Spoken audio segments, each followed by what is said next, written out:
Makanya ketika kita mendakwakan dakwah tauhid ini, kita dimusuhi oleh umat. Dimusuhi oleh siapa? Oleh dai-dai yang menyesatkan. Dari tokoh-tokoh ahlul bidah wasyirik. Mereka nggak senang dengan dakwah tauhid ini. Maka kita mendakwakan dakwah tauhid ini mulai dituduh oleh mereka dengan berbagai macam tuduhan. Tuduhan apa? Wahabi, sesat, keras, dan segala macam sudah tuduhannya. Kenapa? Kita mendakwakan dakwah tauhid. Tapi kalau kita dakwakan, wahai manusia, bertakwa kepada Allah, nggak dimusuhi oleh orang, nggak dimusuhi, takwa kepada Allah. Suruh takwa, takwa. Coba kalau dibahas, apa mana takwa itu? Apa intinya takwa? Mentauhidkan Allah, menjauhkan syirik. Ya dimusuhi kita. Kalau cuma takwa aja, atau umpamanya kajiannya membahas tentang masalah rumah tangga, ya nggak bakal dimusuhin. Bahasanya tentang artis, ya nggak akan dimusuhin oleh orang. Tapi kalau bahas tentang tauhid, tentang akidah, tentang manhaj, dimusuhi. Yang pertama kali yang nggak senang dengan dakwah ini, iblis, laknatullah alaihi. Syayatin, setan. Kemudian setan itu membisikkan kepada wali-walinya. Siapa wali-walinya?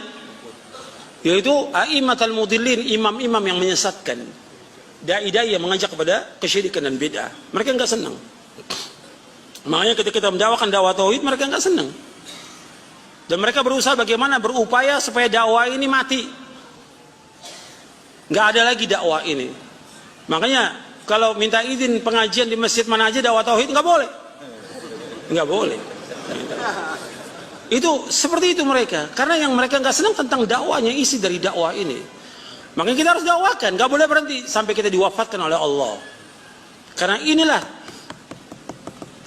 dasar pemersatu umat dan syarat untuk masuk surga dan juga untuk mencapai kebahagiaan manusia dunia dan akhirat dengan ini, dengan tauhid. Nggak ada yang lain. Al-Mukarram wa iyyakum. Yang penting kita berusaha saja disampaikan. Kami ceramah seperti ini, Bapak Ibu keliling kemana-mana. Dan banyak di YouTube, banyak di internet. Dan ternyata Alhamdulillah banyak yang sadar. Banyak yang sadar Bapak Ibu. Karena orang itu ada titik jenuh. Ketika sudah berada di titik jenuh, nah dia mulai siap untuk sadar. Ya. Terutama orang baru tobat, itu masih keras-kerasnya.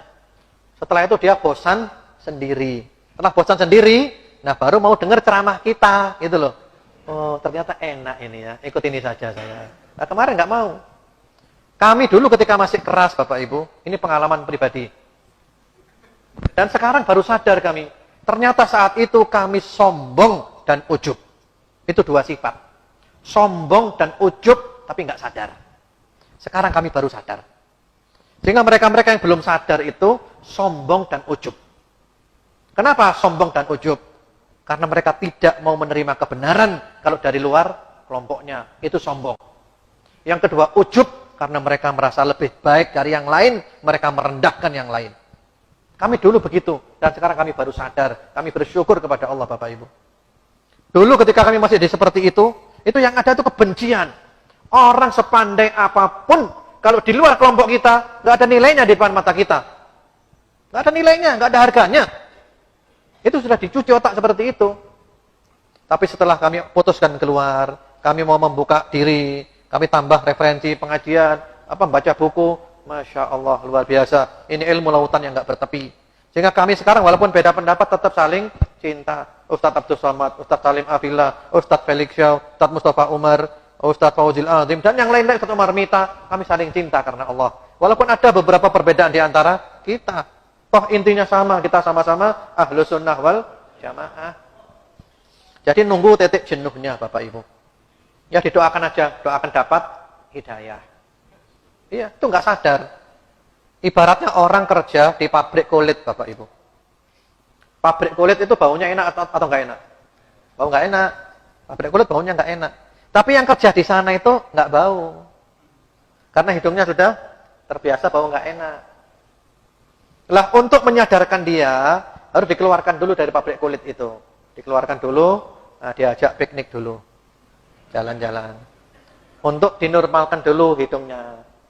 Setelah diajak jalan-jalan, hidungnya sudah normal, ajak balik ke sana. Ternyata dia baru sadar, ternyata baunya nggak enak ini ya. Iya, seperti itu.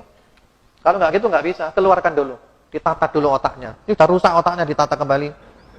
Betul, saya jujur Bapak Ibu. Sudah dirusak otaknya dengan ajaran kebencian. Maka perlu ditata kembali. Misalnya dari kelompok salafi, kita katakan, kamu tetap salafi, nggak masalah.